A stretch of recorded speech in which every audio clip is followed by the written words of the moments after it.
Hello बच्चों, मैं Usha Sharma victorious international school Atrauli Aligarh से।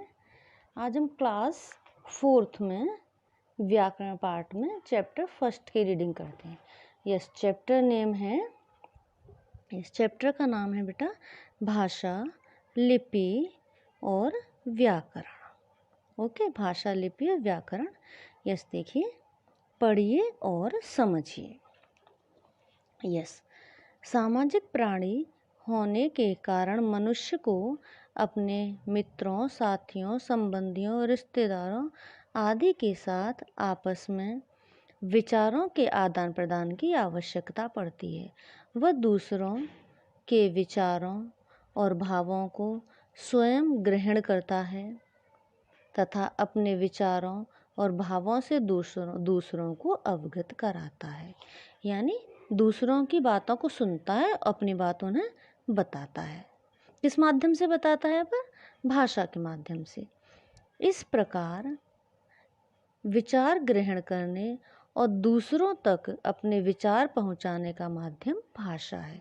यानी जिस माध्यम से हम अपनी बात दूसरों तक पहुंचाते हैं और दूसरों की बात समझते हैं, वही माध्यम भाषा है। भाषा वह अमूल्य साधन है जो हमें सामाजिक प्राणी होने के नाते सामाजिक व्यवहार के योग्य बनाता है। दूसरे शब्दों में हम कह सकते हैं कि भाषा मनुष्य के लिए अभिव्यक्ति का मुख्य साधन है। यस, देखिए, उपर्युक्त चित्रों में भाषा की अभिव्यक्ति अलग अलग रूपों में की गई है।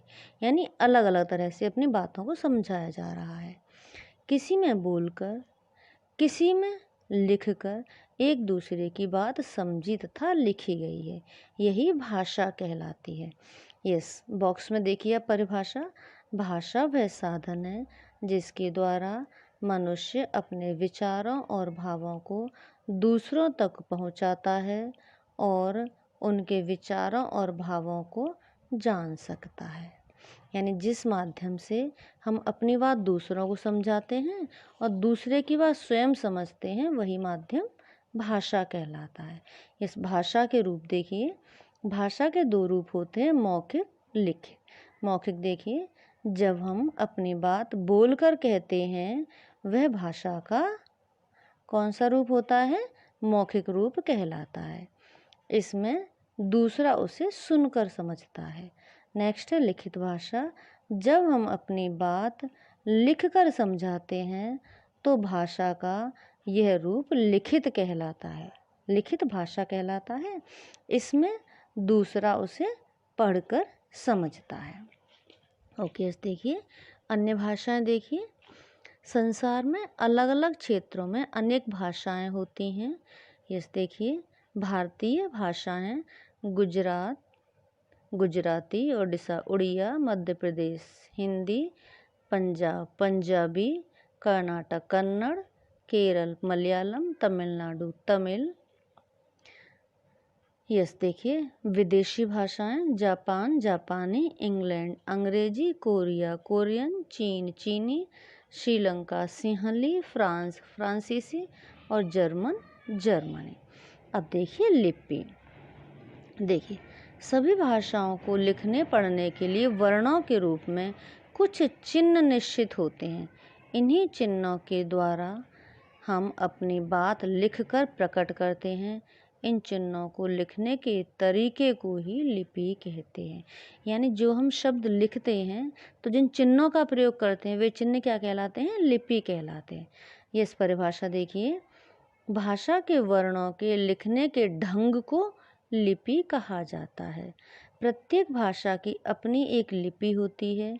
अपने देश में प्रचलित कुछ भाषाओं और उनकी लिपियों के नाम इस प्रकार हैं।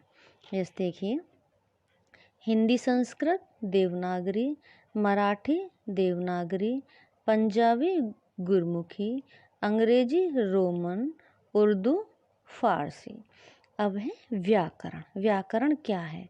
कई बार बोलते या लिखते समय हम गलत या अशुद्ध भाषा का प्रयोग करते हैं। इससे हमें अपनी बात समझने और दूसरे की कही बात को समझने में मुश्किल होती है। जैसे देखिए, दिए गए चित्र में हम समझेंगे कि यह लड़का है और उसने अशुद्ध वाक्य का प्रयोग किया है। क्या है? मैं फुटबॉल खेलती हूँ। तो क्यों गलत है? लड़का है वो खेलती कह रहा है, होना क्या चाहिए? मैं फुटबॉल खेलता हूँ।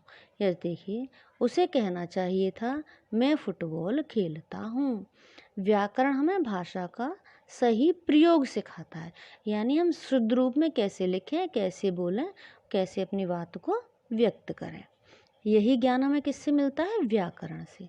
इस परिभाषा देखिए, व्याकरण वह शास्त्र है जिससे हमें भाषा के शुद्ध प्रयोग के नियमों का ज्ञान प्राप्त होता है।